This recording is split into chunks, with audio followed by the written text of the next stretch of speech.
Okay, hello everyone. My name is Laura Kate Dale and I am a full-time professional author and writer. A little bit of background about myself. I'm 30 years old. I have made my full-time living as a writer for the past 8 years now. I'm autistic, I have ADHD, I'm trans, and I built my career as a writer without any kind of formal qualifications. I failed my GCSE English exams. I never went on to any form of higher education, but have been able to make a career out of writing regardless of that. I've been invited here today by University of Plymouth's Creative Writing Society to talk about my career, how I navigated the various disciplines of writing that I've specialized in over the years, and to talk a little bit about how my path through writing can teach certain things about, getting into this as a career. Up front, I'd like to give a bit of a structure, a sense of the structure of this talk. I'm going to be starting with a very quick overview of the various kinds of writing I've done over the years professionally, and then discuss some of the ways that I have balanced writing as a disabled author, followed by going into some more depth, first about my work as a video game critic, followed by my work doing published books as an author. This should take about an hour, after which there should be some time for a Q&A, so if you've got any questions or there's anything you'd like me to extrapolate on, make a note of it. I will be happy to answer questions when we get to the Q&A. So if you've not come across any of my work before, here is the basic rundown. I've worked as a crowd-funded video game critic for many years, using small donations from a large number of readers to fund myself as a writer. Providing a safety net to work on varied and experimental writing projects. I've worked as a freelance opinion feature writer for places such as IGN, Polygon, Kotaku, Vice, The Guardian. I've worked in salaried editorial positions at a number of video game websites, most notably working as UK editor for Destructoid and news editor for Kotaku UK. I've worked as a freelance video game reviewer for sites such as Polygon, which has led into work as a mock reviewer for video game publishers. I've written content focused on LGBT representation and disabled player accessibility in video games, which has led into written work as a consultant for game developers. And I've also written 6 books, of which 3 are currently published and 3 are planned to be published by the end of next year. Uncomfortable Labels is a memoir about living at the intersection of being trans and autistic. Things I Learned from Mario's Butt is a silly and serious illustrated coffee table book of video game character butt reviews. Gender Euphoria is an anthology of real-life stories of trans joy.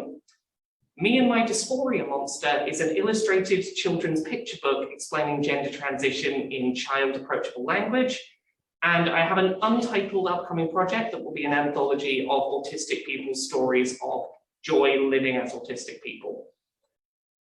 Now, at a glance, that might sound like a very chaotic career path to have taken, and it is, but I also think it's pretty representative of the experience of most people who end up writing as a full-time career.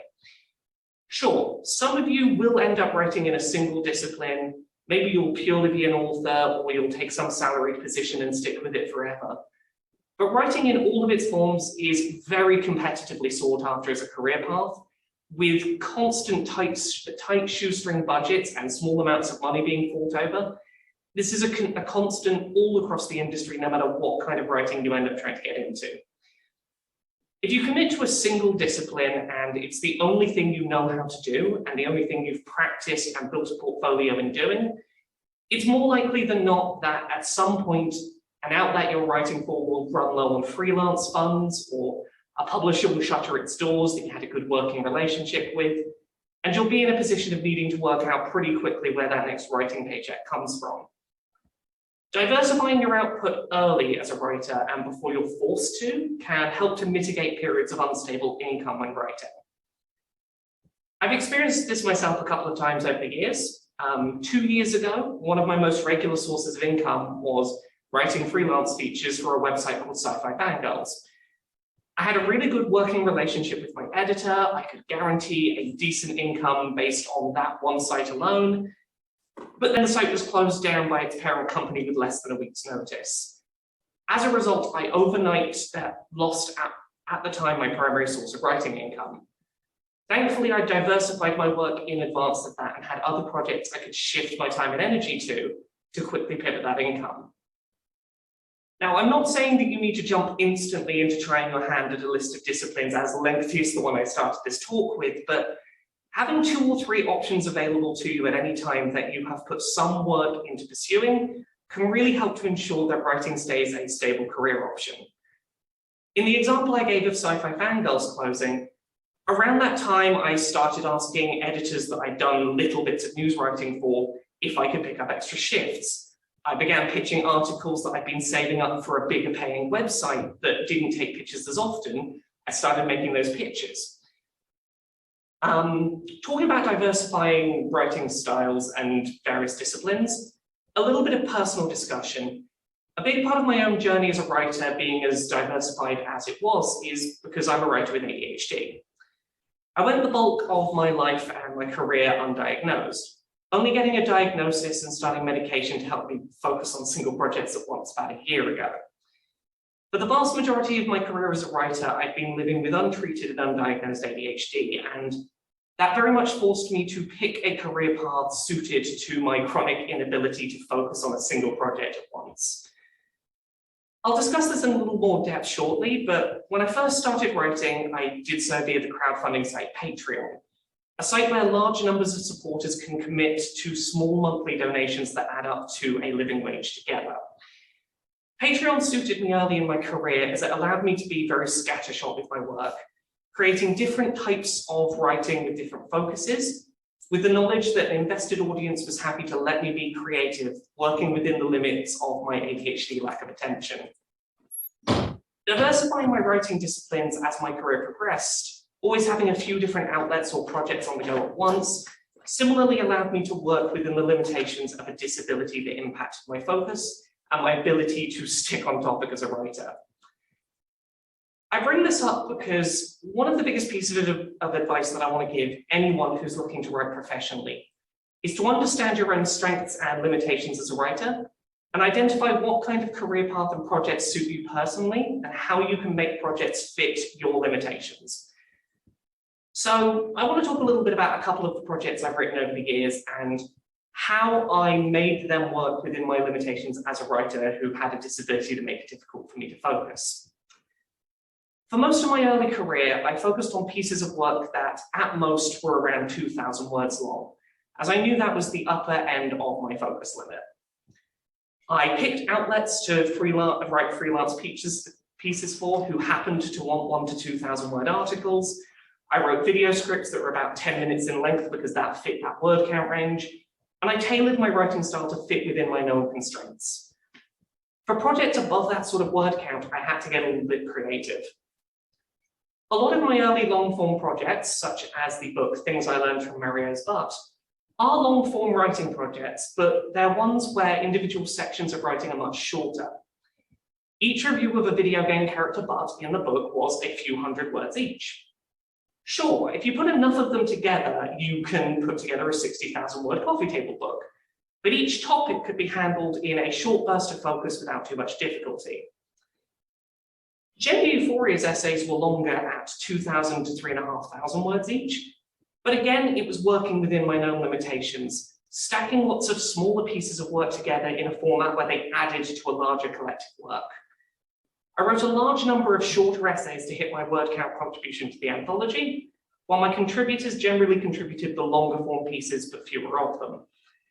By alternating their placement, it gave the book a less predictable pace, which ultimately helped it to feel more energetic. I took a weakness of my own writing and turned it into a strength of the project that was praised in some reviews. Even my memoir, Uncomfortable Labels, which featured chapters that went as high as 5,000 words in some cases, I personally managed by breaking those chapters down into smaller, secret subsections. Each chapter was internally broken down into 2 or 3 little subsections that flowed into each other to make a larger point, so that I could work on a piece of a chapter that felt complete and that was a natural stopping point if my focus was waning. I've finally this year been working on a true long-form project, my first novel, Who Hunts the Whale, but that required support to make happen. I finally started ADHD medication, which really helped with the focus, but even so, I knew I had other limitations as a writer I was going to struggle with on that project. I struggled with flavor descriptions in fiction. I know I can write a compelling skeleton narrative, but my characters often feel a little bland and lacking in personality. So I recognized that limitation and co-wrote the book with my wife, who is much more comfortable with those aspects of writing and much less comfortable with having to get that initial skeleton of the plot onto the page. We recognized each other's strengths and weaknesses as writers and found a way to work on the project we wanted to work on, despite the struggles we had with writing. Now, that style of work isn't going to be right for everyone. Not every writer has those specific weaknesses or finds those solutions useful. But the key is to understand what works for you. Understand your writing style and what you're best at, understand the things that you struggle with, and find creative ways to do the projects you want, even if it doesn't seem like they would fit with the limitations you struggle with. So with that out of the way, I want to zoom out a little and talk a little bit about my career in a bit more depth. First, I'm going to talk about the various kinds of writing that I've done in video games critique, and then I will move on afterwards to talking about my career in book publishing. As I mentioned before, I got my start as a writer by publishing on my own personal blog, crowdfunded on the website Patreon, where people who enjoy your work make small monthly donations to fund your writing. Where some Patreon creators will gatekeep certain content behind subscriptions, only allowing those who make monthly donations to read their work, I've personally always used it essentially as a tip jar that gets regular enough support to provide me a baseline income. By keeping all of my writing produced for Patreon readable by the wider public, new people have the chance to read the writing that I'm hoping is worth them paying to keep published. My Patreon income has never been huge. Patreon as a platform is not great for discoverability, but it's always been enough to ensure that even in a month where I see no other income, I can scrape by and cover my bills. It is a baseline that allows me to do other kinds of creative work. Generally, Patreon supporters are very open to creativity and experimentation, which makes the platform a strong place to fund trying out different kinds of writing projects with the knowledge that you've got a guaranteed baseline income to justify those creative attempts at new projects. If you consider going the crowdfunding route as a writer, the main thing you need to know is that, as obvious as it might sound, it is important to create an online presence and following around your writing before you attempt to monetize it. You need an existing audience of people who are regularly reading your content and engaging with it and looking forward to it. You need an audience that knows your output is of a consistent quality and quantity and that regularly enjoy your content already in order to have Patreon be a viable way of going about things. You want to have a set of backers who support you as a writer as much as supporting your specific work that you're putting out. Patreon isn't for everyone as a way of funding writing. It can be emotionally draining at times as a way to make money. Your income fluctuates in real time based on factors outside of your control, things like a backer's income, bills fluctuating, for example. It can be very easy to see every tiny change in your income as reflective of the quality of your work. It can be exhausting to see a $5 a month drop in income and start worrying, is it because of that piece of writing I just published, or is it something that I have no idea about? You also have to make a concerted effort to establish a line of separation between yourself and the people who are funding your work, as some will perceive the fact that they're paying you money as implying more of a personal connection than exists, which can lead to some crossing of interpersonal or professional boundaries at times. For me, my start as a writer on Patreon came from reviewing video games. I wrote a mix of serious articles about representation of LGBT characters, particularly trans characters who at the time were not being discussed in depth by mainstream outlets, alongside writing silly, comedic one-off satire pieces. The combination of articles written from a perspective that the industry was currently lacking, alongside articles written with a lot of personality, was a unique enough angle to carve out a niche that people wanted to financially support. In my experience, this is kind of the key to crowdfunded writing. You either find a niche that you can write about that comes from your personal experiences, or you write with a lot of personality and you put a lot of yourself onto the page. If you write in a way where your readers have a sense of who you as the author are and what makes your writing unique and memorable, people are more willing to support a human being whose writing they enjoy than writing that they don't know there's a person behind. From here, we're going to move on to talking about freelance feature writing. This I can talk about with some confidence, as I've both been the person who has written freelance pieces and pitches, as well as being the editor on the other side deciding which pieces to commission. Freelance writing is one of my favorite ways of working as a writer, but it's one of the least consistent and most stressful. Generally, if you get your foot in the door at a good outlet, pay can be pretty good per piece, but your income relies on both you having a constant, consistent flow of unique ideas and on the outlet having a consistent features budget to purchase your work. The key tips that I have for opinion features writing for magazines and websites are as follows. Make sure you have a unique angle that you are uniquely prepared to write.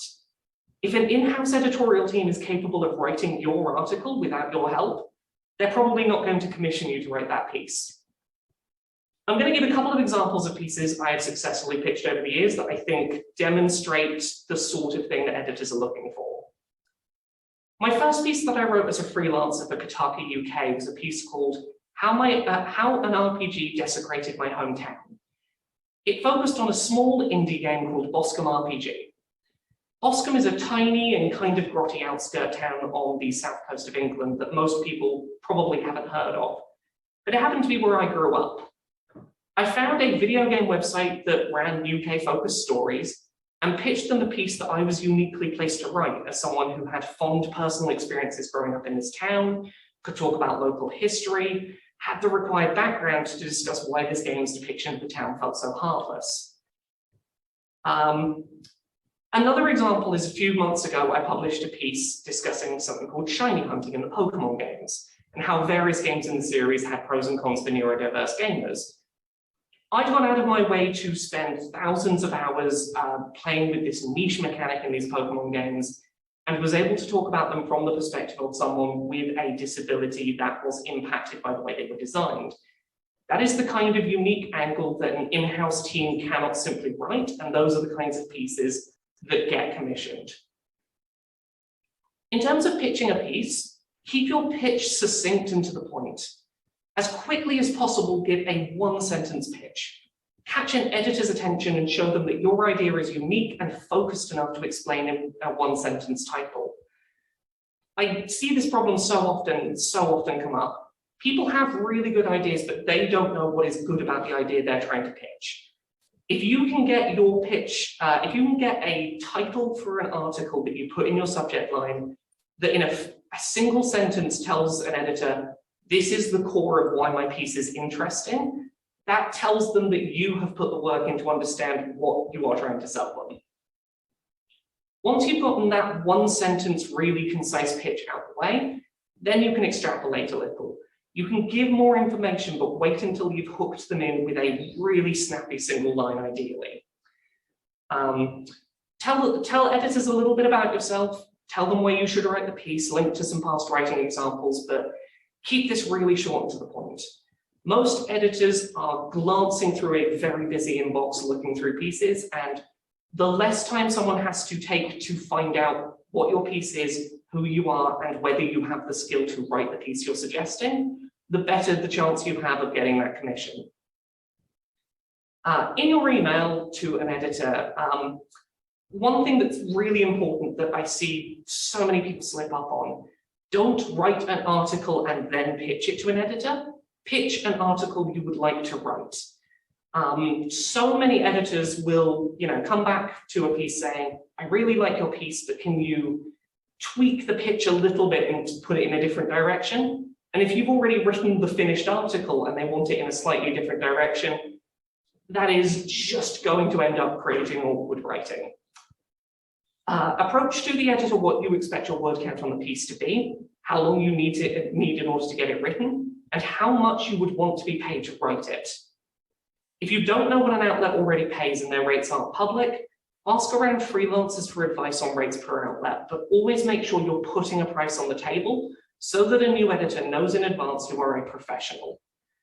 So many amateur writers in many areas of writing, particularly in pop culture critique, are desperate to get their first published piece in a known name outlet and often won't think about money. Saying a price upfront that you want to be paid for a piece that you are pitching suggests to an editor you've been paid before and you know your worth as a writer. It suggests very quickly that you are a professional who will be good to work with. Additionally, I would always advise asking for slightly above an outlet or an editor's standard rate for a piece, or slightly above what you expect them to pay. In a best case scenario, they say yes to what you've suggested. You've been paid more than you expected for the work. Worst case, they'll say no, but usually an editor will try and meet you in the middle if they like your pitch. Pitching your price above the average suggests that you're not just a writer with experience, but enough experience to get paid more than their going rate who's been doing this a while. It reliably gets an editor who has never worked with you before to see you as a serious writer. Lastly, and this shouldn't need saying, follow instructions really carefully and communicate with your editor if anything's going wrong. Editors are supremely busy, and any freelancer who hasn't properly read instructions or has failed to communicate that they're struggling is going to quickly become not worth the time they take to work with. If an editor tells you to use a specific email subject line for pitches and you ignore it, your pitch might be good, but that tells an editor that you're going to take extra work to commission, that you will not do exactly as asked, exactly when you're told. As a former editor, I can promise you that if you're having trouble getting a piece in on time, your editor would far rather you tell them that you need an extension and be honest about how long of an extension you need, rather than just not hand the piece in on time and hope they don't notice. If an editor has to chase you up for work because you missed a deadline without saying anything, the next most important thing is don't overpromise how quickly you can get it done. If it's going to take you an extra week, don't say you'll get it done in 2 or 3 days. Just be honest. No editor is going to be more annoyed by anything than having to multiple times chase up and postpone a piece that could have just been rescheduled. Moving on to talking a bit more broadly about editorial work. While it can be really nice having a salary and working in an editorial role, you will find a lot of your job becomes things that are not writing when you work as an editor. The amount of time that is spent in your emails, handling schedules, checking over work, dealing with people, finding projects, very much eclipses the time you actually spend writing.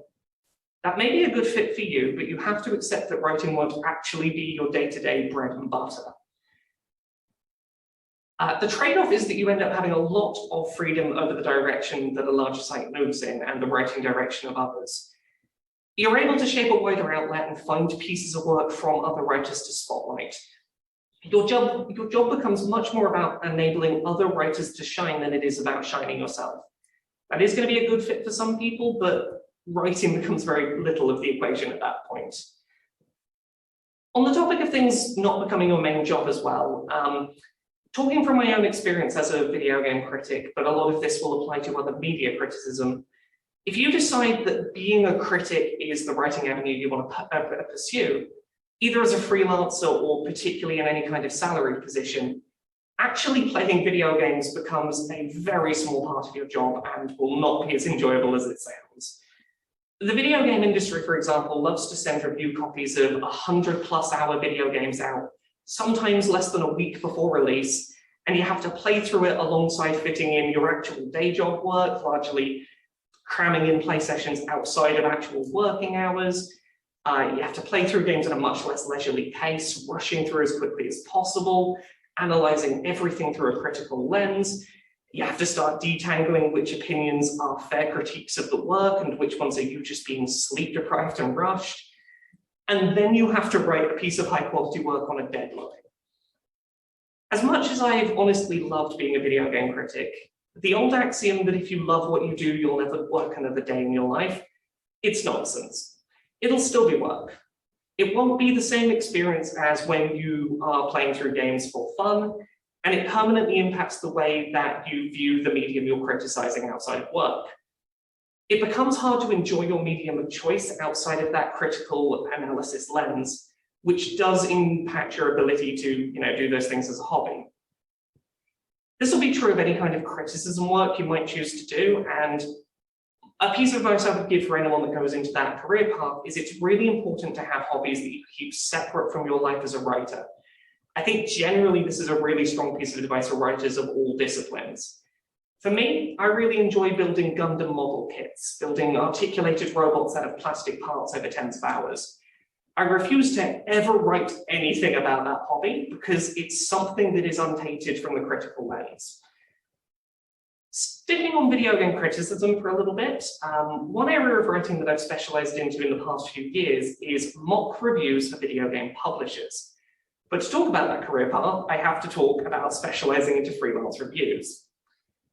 For a little bit of context, ever since the start of my career, I've been doing freelance reviews for major video game outlets.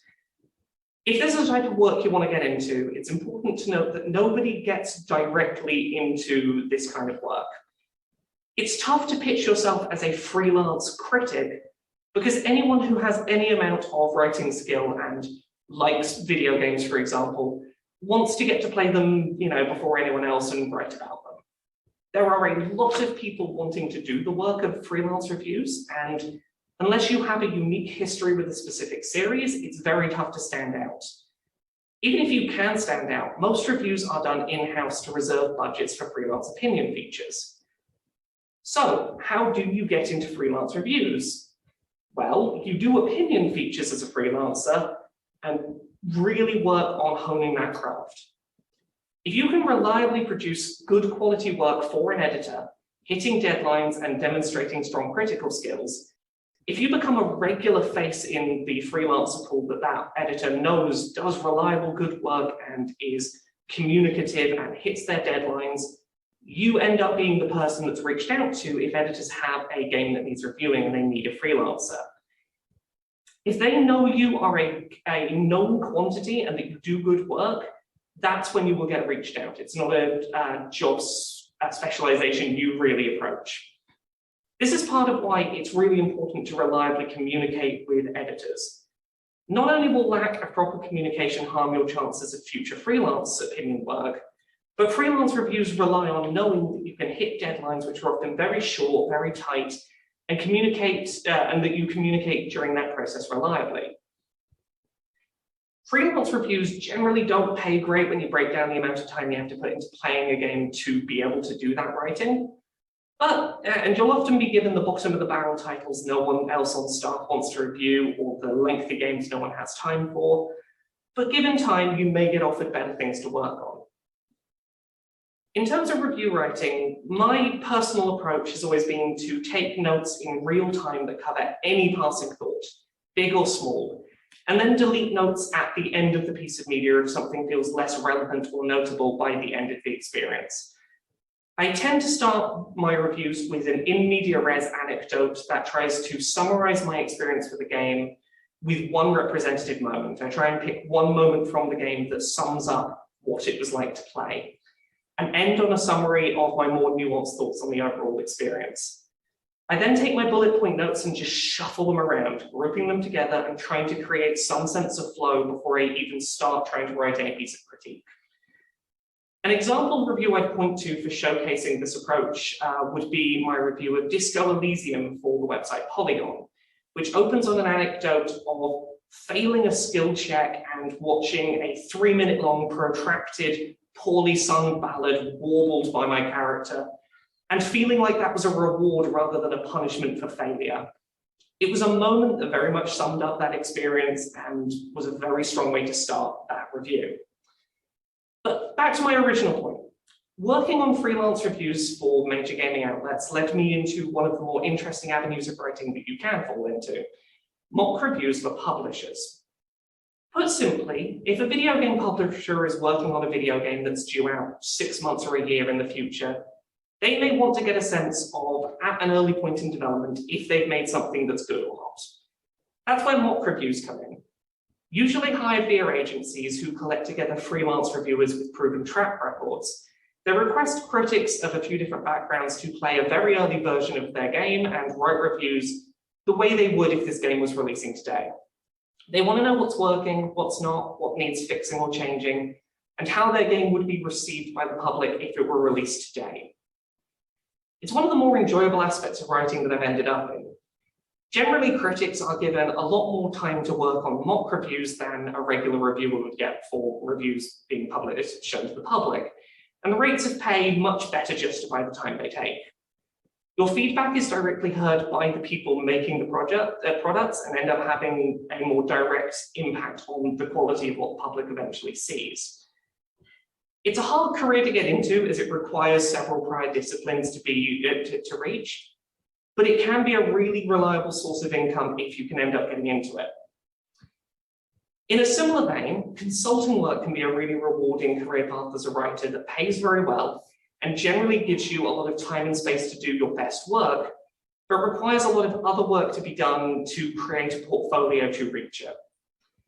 Talking about myself, I spent a lot of my time over the last 8 years writing Patreon-supported articles as well as YouTube video scripts about my personal experiences as an LGBT person in the video game industry, particularly my opinions on trans character representation in games, and about gaming as a disabled gamer.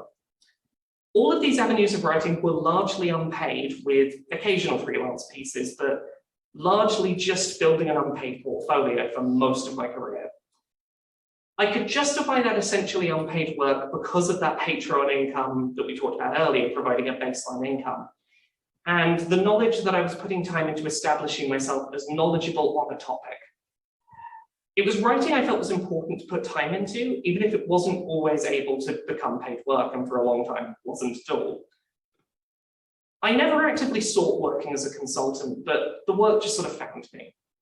If you make it publicly known what aspects of your identity you're willing to be an educator on, and put the work into creating educational content for the public on these topics regularly, the right people end up noticing and reaching out. For me, the project that ended up getting traction in this regard was Accessibility, a YouTube video and written series that published weekly discussing representation and accessibility in the games industry. While the series has never done amazing viewership numbers, with YouTube episodes averaging a couple of thousand views, the series was reaching the correct people. It was being watched by video game developers who favorably took on board feedback. While it took some time, the series is now on around 100 articles, it has recently started to lead to developers emailing me to offer paid consulting work. Consulting work isn't regular, but it pays very well. And generally as a consultant, those hiring you are very eager to give you the space to do that sort of education. It can be emotionally exhausting writing at times, but in my experience, writing about one's own experiences is in some ways one of the easiest kinds of writing to do, because what's an easier story to tell than your own? It's not always a perfect career path. While in a perfect scenario, a developer would take on board all of your feedback as a writer and make changes based on it, you'll sometimes end up working for a client that hires you. You give them huge amounts of emotional labor in your writing, explaining, what they need to work on, and some executive will veto your feedback and everything will be ignored. It's few and far between, but it is something to be aware of. And with that out of the way, we're going to switch tack and we're going to talk a little bit about my career as a published author. So I first got into writing published books through a little bit of luck. Around 4 years ago, in the spring of 2018, my housemate at the time was writing her first book for an LGBT and neurodiversity-focused publisher, Jessica Kingsley Publishers. And her editor had asked if she knew anyone who might want to pitch a book to them. I'd never considered being a published author before that query, but it's the kind of question that doesn't come up every day, so I jumped and said yes without a plan of what I was going to write. Uncomfortable Labels was the book I ended up pitching to that publisher. It's a memoir that I wrote about living at the intersection of being both trans and autistic. I picked that as a topic focus for a couple of reasons. It fit very neatly into their existing publishing focus as a publisher that focused on LGBT and neurodiversity topics. It was a topic I had personal lived experience with, and one that I knew was common but underexplored. At the time that I wrote the book, it was known in educational circles that there was a statistically high overlap between the trans and autistic communities. Basically, if you're autistic, you are 8 to 10 you are 8 to 10 times more likely than the general population to be trans, and vice versa. The book was a memoir, and while it was very much focused on telling my own life story, I tried to keep the focus on stories that might have broad application to people living at the same intersection as me. I focused on the ways that being autistic made my transition more difficult, and the ways that being trans impacted my being autistic, and basically tried to give a window into the idea that there was a group of people out there like myself with unique needs that weren't necessarily being met either by societal understanding or medical establishments. It wasn't a perfect book. 5 years later, I would likely change certain aspects in hindsight and with more published book experience. But the book was a modest sales success. It reviewed pretty well for a debut book. And if nothing else, it had a really positive impact inside the community it was aimed for. I regularly receive emails from autistic trans people who read through it, saw themselves represented and understood, and who shared it with friends and helped other people to understand them better. While the book is flawed and I have problems with it going back, what I'm really glad is that I just went ahead and did it, that I didn't worry about whether it was perfect, but I just created a finished book and put it out into the world. Oftentimes, the most difficult part of getting on with a big project like a book is actually finishing it and saying, this is done, I won't fuss over this forever, I will let this go out into the world. And if it's not perfect, that's fine. You can make another project that will be good. So many projects end up in the limbo of, it's not perfect, so I can't do anything with it yet. And getting over that is really important. My overall approach to writing uncomfortable labels has been, for the most part, the formula I've used ever since with writing books. I come up with an overall bullet point list for all of the major ideas I want to cover, usually a chapter or essay overview, and then I break down bullet points within that essay or chapter. What points do I want to hit from introduction of concept through to conclusion? Then, point by point and chapter by chapter, I try and estimate the word count to pitch to a publisher. This doesn't have to be accurate in any way, shape, or form. Most publishers are very flexible about word count, but giving an estimate of word count tells an editor up front, you've thought about this book in some depth and you've thought about it more than just the bullet points that you've presented on paper to them. In terms of writing, I personally prefer bashing out a draft in a small number of larger writing sessions per April. I like to make that one book my life for a few weeks, so that via immersion I don't get put completely off. I very much believe that for a first draft, a good enough, completed as quickly as possible draft is a good idea. Obviously, put some work into making sure that there is a degree of polish, but don't sit around trying to make the perfect book before your editor gets to see it for the first time and give feedback.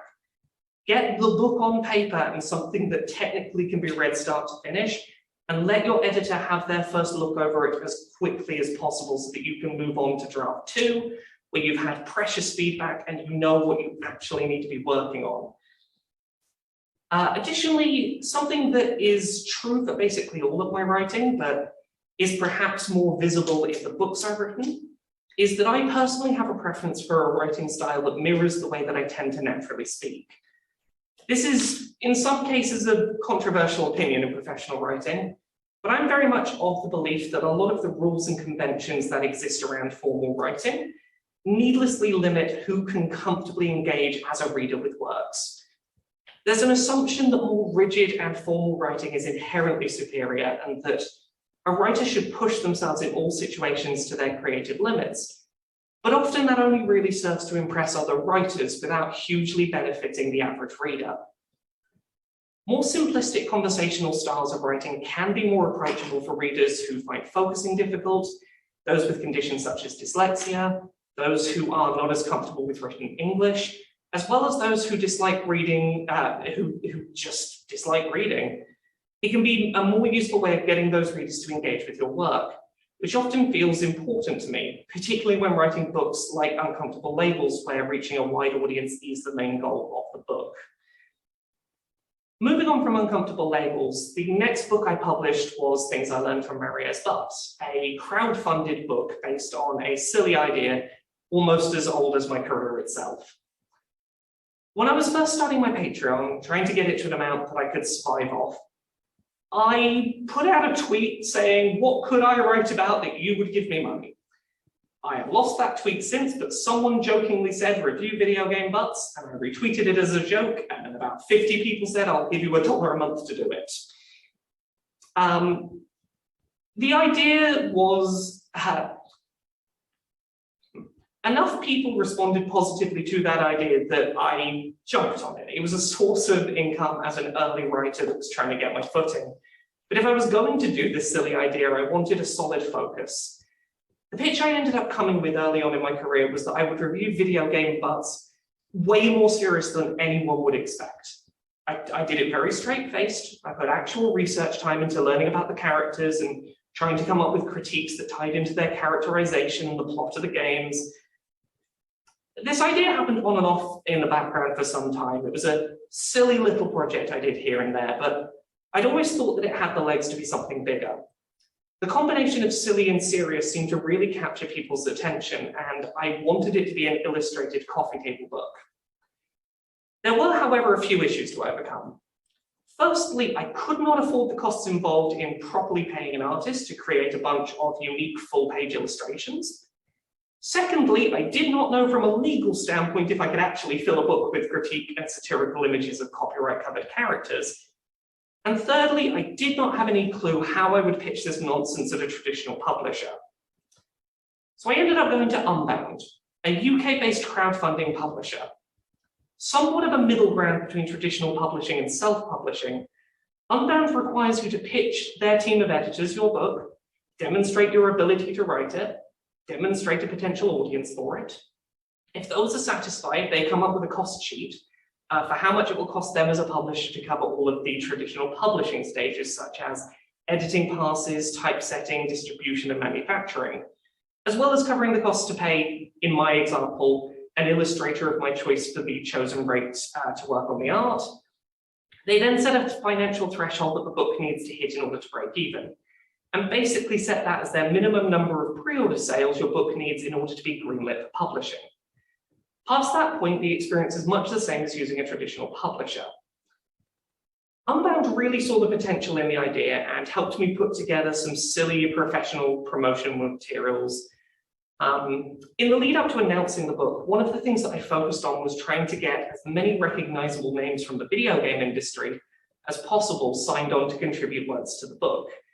My thinking was, if I needed to sell a guaranteed number of books before this was going to get published, the more people who I could get talking about it and telling other people to check it out, the more likely I was to hit those goals. It turned out it was actually a lot easier than I expected to get contributors on that book project. If you email someone who works in the video game industry and say, look, I'm making a physical published book of book reviews, do you want to write 500 words and I'll send you a copy of the finished book? Basically, everyone says yes. The idea had the kind of silly, I'll never get another chance to do something silly like this vibe that most people were really eager to sign on with. And by the time we announced the book, we were able to announce the involvement of a lot of known names who were willing to promote the book's crowdfunding campaign, which really helped it reach its funding goal. It's a silly nonsense project, and I'm really happy that I had a chance to create it. It had a niche appeal, it sold well enough to make a small profit and reach its target audience. It wasn't a mass market book, but it's the kind of project that was worth doing on its own, and I sometimes get to see it pop up in the background of YouTube videos and have a little giggle that I was able to make it. Next up, and probably the most successful book that I've published in terms of critical reception, sales, and prominent promotion in bookstores is Gender Euphoria. Gender Euphoria is an anthology of positive, happy, real-life stories written by trans and non-binary writers about the positive experience they've had while transitioning. The book came about largely because I had been pretty overwhelmed as a trans person living in the UK. There'd been a huge negative onslaught of anti-trans legislation and hate that had been brewing for a while and it was really coming to a head. Back in the summer of 2019, when Uncomfortable Labels had just released, I wanted to plan what my next LGBT-focused book project was going to be. At the time, I needed to see some positivity around trans lives, and I correctly guessed that there would be demand for that across the trans community, but I wouldn't be alone in feeling that way. I initially pitched the book to a traditional publisher, but after 12 months of back and forth, which I really shouldn't have done back and forth with them that long, I moved on from trying to pitch the book to them. The traditional publisher focused their output on LGBT books and would have been a perfect fit, but they refused to provide me with funds to pay contributors for their additions to the book.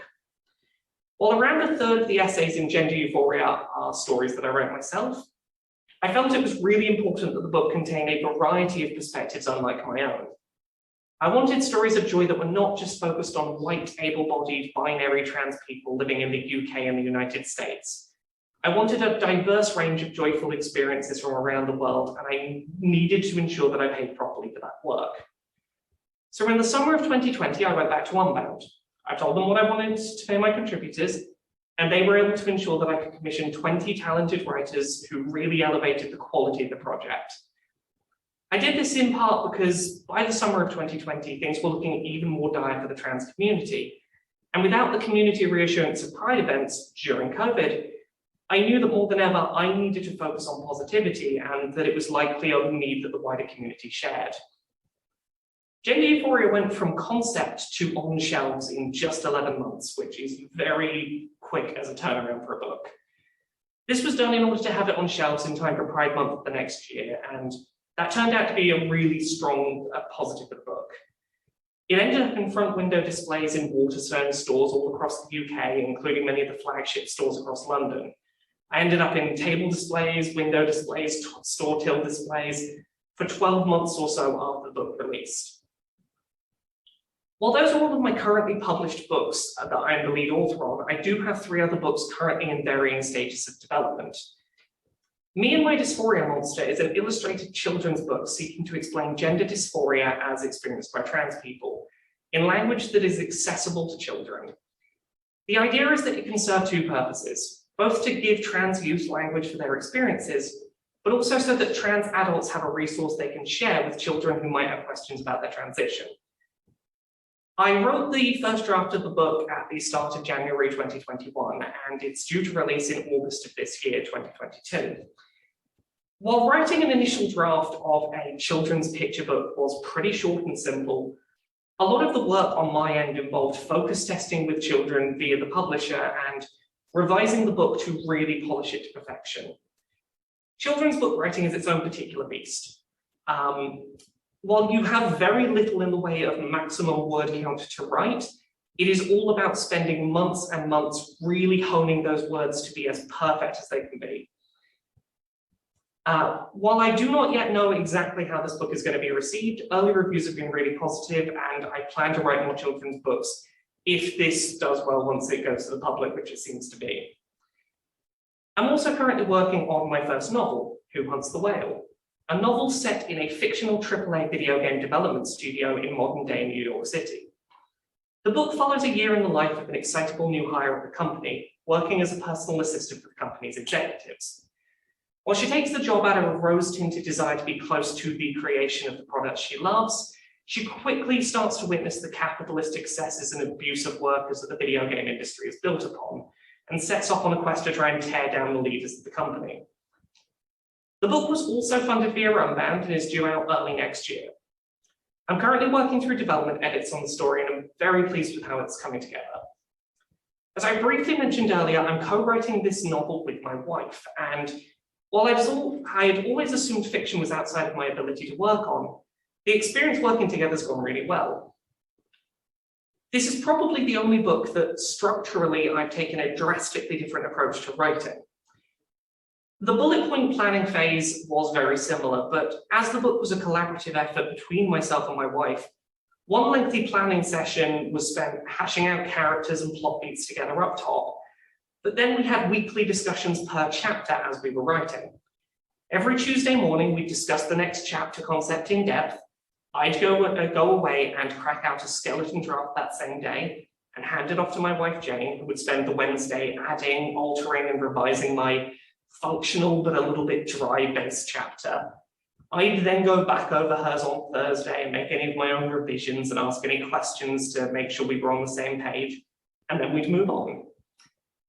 The approach produced our first draft in a little under 4 months, and it turned out to be a really good working system for us working back and forth on the same manuscript.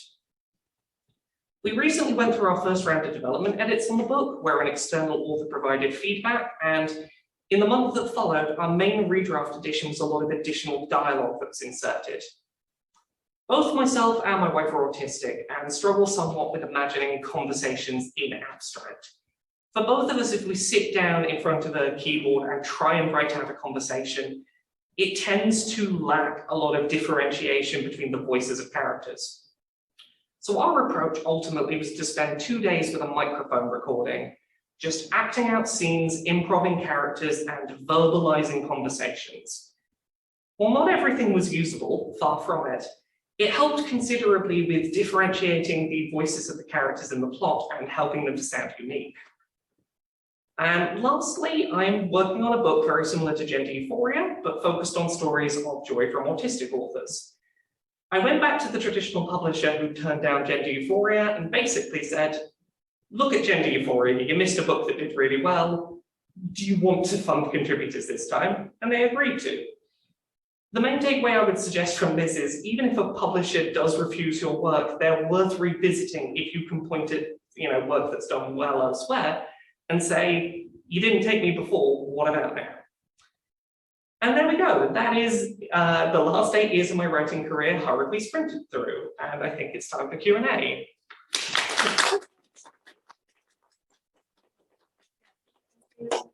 Ask. I guess I can ask the first question.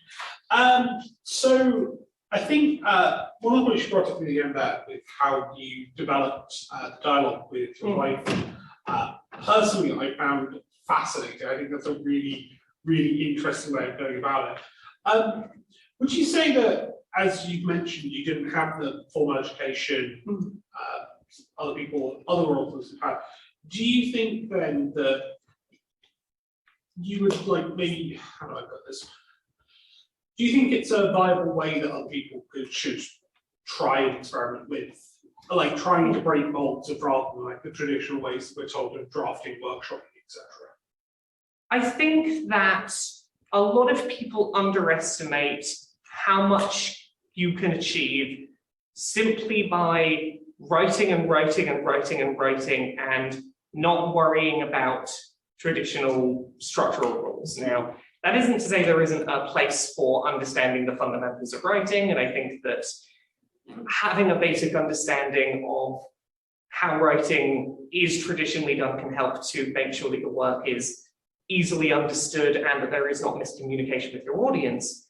But I also think that a lot of writing that comes out of traditional writing education backgrounds tends to have a certain degree of formula to it that can often reduce some level of personality. And while that is a good fit for certain disciplines, it isn't the right fit for every kind of writing.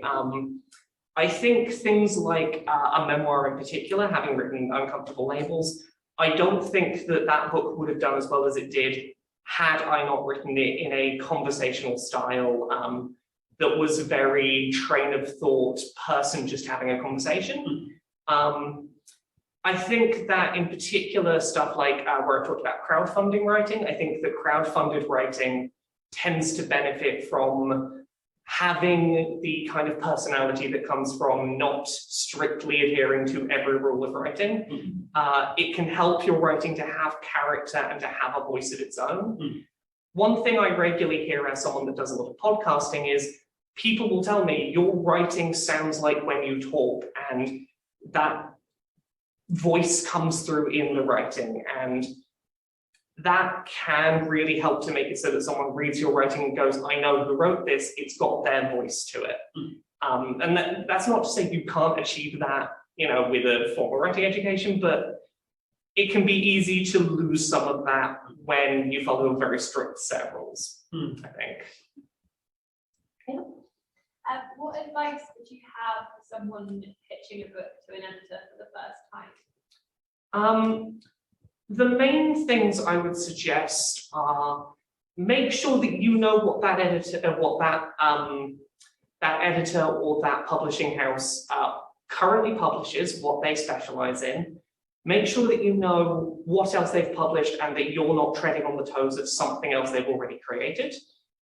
I would suggest that if you can make that first pitch to an editor with a solid outline of here's how long I think the book will be, here's the chapters, here's roughly what the bullet points will be, here's the first chapter so you can have a read of roughly what the style will be and how I'm planning to present it. If you can do the legwork for them of saying, here are other books on the market that it compares to in terms of tone, that would be similar kinds of books that it would be competing with, that you can show an understanding of you know where it fits within the wider publishing world, that does a lot for getting them to stop and pay attention. Ideas for books are great, but everyone has ideas.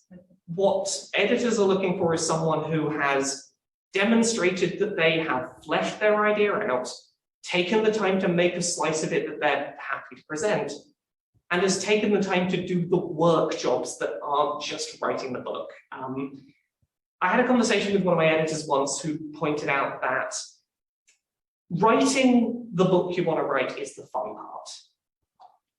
Explaining to people why they should buy the book you've written, understanding how it competes in the market, those are the things that are work. And a lot of writers don't want to do those things. And if you're doing those things up front without being asked, it suggests that you're taking it seriously as work rather than, you know, I'm another person who just has a fun idea. I have a question. So you talked about in the beginning that you need to build like a reading base before you expect people to pay for your work. Yeah. Did you start building your base with your Patreon, or did you do something before? I started my writing career before I launched the Patreon. For about 3 years prior to that, I was working just a regular retail job, working in a supermarket, and was doing a lot of unpaid writing just on the side. None of it was getting paid for, but I was basically trying to get people engaging with my work before I tried to monetize it.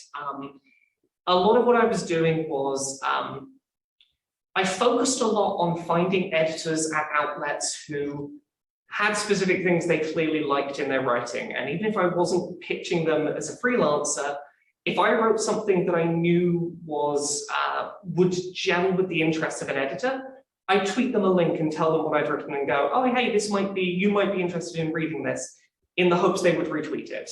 It was a lot of getting to know who the people in that industry were that were influential, writing things that happened to be of their interest and hoping that they would spread the word and that would build a readership. Building up that base took time, but it meant that when I started trying to monetize, I was like, hey, you remember that I've done work for years. How would you like more of that? I can afford to do more of it if all of my time is on this. I love the idea that you're saying don't worry about it being perfect when you hand it in, because that's my issue. I try and get everything as perfect as I can and put the time myself and not so over it. It's a thing I know a lot of writers really struggle with. It's a thing I've really struggled with, trying to have, particularly with books, trying to make your first draft feel like if this was on shelves, I'd be happy with that. The process of going back and forth with an editor will take usually the better part of a year going back and forth. And the whole purpose of it is to get someone with outside eyes to look at what's going on and to give you advice. And I am very much of the opinion that the earlier you can get that first set of external eyes giving you professional feedback, the less time you waste trying to perfect a thing that you're about to be told, yeah, you really polished it, but we don't like the direction you polished it in. The earlier you understand whether the fundamental direction is working, the earlier you can get on polishing the good draft that will happen. Yeah. Building on that, how do you know when to stop? That is a tricky question. I personally find that the best way for me to go about that is to set myself a time frame and to stick to it no matter what. Usually for books, that'll be about 3 or 4 months. Usually I try and do a bit shorter than whatever length of time the editor or the publisher has given me. I'll shave a month or so off of that and go, whatever state it's in on this date, I'll send it to them. What you'll often find is that that pressure will force you at some point to stop trying to perfect and go, I need to just get more of it down on paper. And usually that is enough to get a finished version. As long as you set that date and go, I will send it on that date, it forces you to just get on with it. Yeah. One of the things obviously you are quite comfortable with is accessibility. And in regards to writing, obviously, again, it's very important. Since not all of us unfortunately can afford, getting consultants like you. Yeah. How would you recommend, just in general, making writing accessible to a wider audience, specifically those say that are neurodiverse? In terms of making writing accessible, have a read over your own work through the lens of, are my word choices actually adding anything other than I know a fancy word for that is a big one. If you are in a position to be in control of elements of things like typesetting, it is commonly held that sans serif fonts are easier for dyslexic users to read generally. You can look into pretty openly available advice about types of font spacing that can be beneficial. Things that can be really helpful are providing regular paragraph breaks where you're able, breaking your work down into smaller chunks that are not one big block of text, can be easier not to get lost in. Generally, just talk to the people who struggle with reading and just ask them what they struggle with, because people are generally very open to telling you what would help. Okay. So I've got my own blog at the moment. Yeah. It's on WordPress. So Mhm. what would be the advantage of moving it? Did you start with? I still use WordPress. I paid for a custom domain and went and found some custom themes to make my site look a little better, but there is no reason you can't use a WordPress blog essentially indefinitely. You might want to, over time, put more time into the design of that site. It can occasionally be worth looking into getting a professional person to make tweaks from the base design, but WordPress works really well as I just want to click a button that says make a new post, do my writing and get out. You don't faff around with a lot of additional things, and that can really save you time getting lost in things that aren't the writing. And I would say while you're trying to get into this professionally, the more time you spend writing and the less you spend doing the things, the fiddly bits around it, probably for the better. It sounds like in early days you spent a great deal of time sort of building that network. How much time did you spend, or roughly did you spend on social media and looking at the audiences and sort of starting to interact with them? Early on, a lot of my time was spent doing that. A lot of my early work was very deliberately targeted at what is there an audience for and where can I find an opportunity to get my writing in front of people, getting that initial base of people reading. From there, I spent a lot of time engaging with people online, largely because I was very aware of the fact that, for better or worse, the more that you are a person that people feel like they have some degree of knowledge of outside of pieces of writing, the more likely they are to support you financially in avenues like crowdfunding. There is a degree of, if I feel like I know you, the person, and want to see you, the person, succeed, I will support the work you're doing. And that is a lot harder to achieve if you're not engaging with people on social media, at least early on. Building on from that, obviously you've been able to build up, much like sort of hate the term, you have got quite a notable brand now, I suppose. How important would you say that is in regards to going to approaching publishers? Obviously having a portfolio helps, but actually having a sort of identifiable brand is. I think over the last few years, it's become increasingly important. If I compare where things were before COVID was a thing, traditional publishers had a lot more avenues of in-person spreading the word about new authors. And over time, particularly in the last couple of years, a lot of publishers have moved towards online first promotion of authors, and that largely has come to mean we want you, the author, to be using social media to promote your own book. There is still a degree of traditional promotion from publishers, but they've definitely scaled that back, and a lot of publishers now, when you're pitching a book to them, their pitching forms and pitching documents will often say, what are your social media platforms and what numbers do you have on them? It is unfortunate, but it is a reality of where writing sort of is right now. Hopefully that will change, and there is a degree of working around that in terms of if you've got a really good concept and you can sell an editor on it and you have no social media presence, they will do the work to get your thing noticed, but they're hoping that you will have done the work first because that's less work for them, and that's a tick that ends up in your box, whether that should be or not. One last fun question I do have to ask. What was, in your honest opinion, your favourite book to review? Okay, I have different answers whenever I'm asked this. The one that always jumps to mind to me, and it's the one that made me think this is a book I could definitely write, was the character of Tracer from the video game Overwatch. So there was a lot of hubbub about this character at the time, a lot of surface level discussion of the fact that they made her butt smaller at some point and they changed her pose and people got angry on the internet. But the interesting thing about it is I talked to a game developer who looked at the 3D model of the character and worked out why her butt looks as big as it does. It's not because they've like painted a shadow onto the outfit.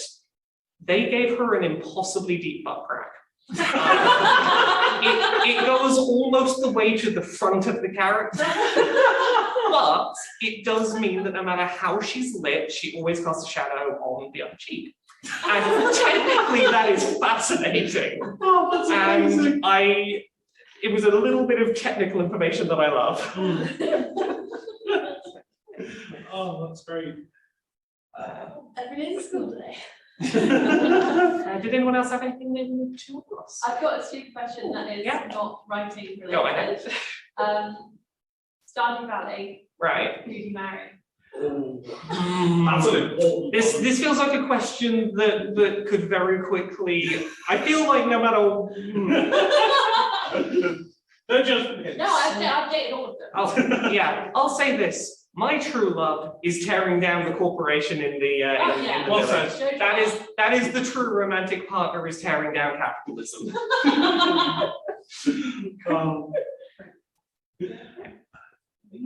That about it? Thank you so much. Yes, thank you.